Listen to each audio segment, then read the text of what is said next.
Pagising mo ba, sakit ng buong katawan mo? Yung leeg mo, yung likod mo naninigas, tuhod mo, o kaya yung feeling mo parang hindi ka naman nagpahinga at wala kang tulog. Baka naman mali lang yung posisyon mo sa tulog. Alam niyo po, we spend about 1/3 of our life sa pagtulog at sa pagpapahinga. Kaya napakahalaga po na pumili po tayo ng tamang posisyon para po makapag-regenerate, no, at makapag-repair po yung ating katawan, no?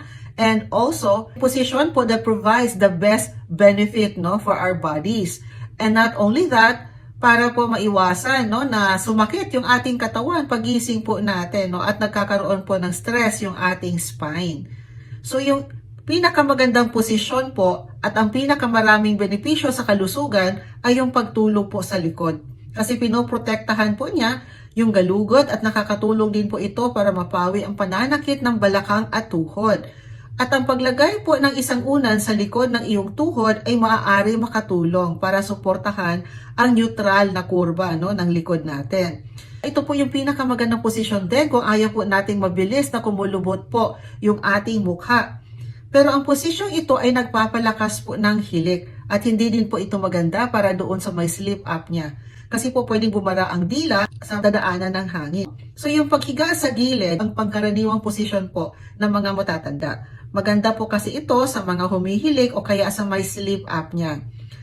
Pero dahil ang mukha ay palagi pong nakadagan sa unan, ay pwede po itong magdulot ng mga wrinkles. Kaya mas maganda po na we turn ourselves, no, from one side to another nang sa ganun po ay maiwasan po yung mga ito, no. Yung posisyon naman ng sanggol or what we call the fetal position, no, ay nakakatulong para mapabuti ang sirkulasyon ng ating katawan. Maganda din po ito sa mga humihilik at maganda po itong posisyon na ito sa mga buntis. Kasi po ay nagdudulot po ito ng magandang sirkulasyon papunta naman doon po sa baby, no?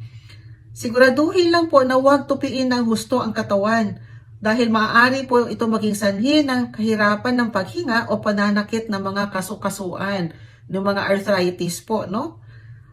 At yung pagtulog naman sa tiyan ay mahirap dahil kailangan gumamit ang katawan natin ng mas maraming enerhiya sa paghinga kumpara sa ibang mga posisyon. Ang ilan ay maaari makaranas ng pananakit ng leeg o pangingilig ng mga kasukasuan o kalamnan, no?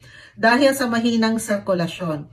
Upang makatulong na maiwasan ang maglagay ng presyon sa galugod, magsuksok po ng unan sa ilalim ng iyong puson upang mapanatili sa isang neutral na posisyon.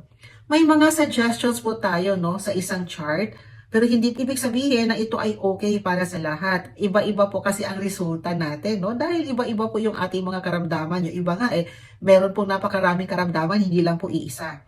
So kung meron po tayong mga karamdaman na nakalista sa chart, i-try po natin, no? Baka makatulong po yung mga suggested, no, ng mga posisyon na yan, no? Pero kailangan po nating pakinggan din yung ating katawan. So kung hindi ka talaga komportable na makatulog sa isang particular na posisyon, huwag nyo na lang pong pilitin kasi baka ma-stress ka naman, no? So, nakikita po natin dyan sa chart yung concern po natin. So, may nakasulat po dyan kung may low back pain ka, may neck pain, may sleep apnea, or kaya humihilik ka, may acid reflux, kung buntis ka, kung meron po tayong mga sinus congestion, kung meron po tayong mga hip or knee pains. So, nandyan po kung ano po yung posisyon na maganda para sa mga ganitong concerns. At may mga additional tips din po. So, sana po nakatulong po itong health tip na ito sa inyo.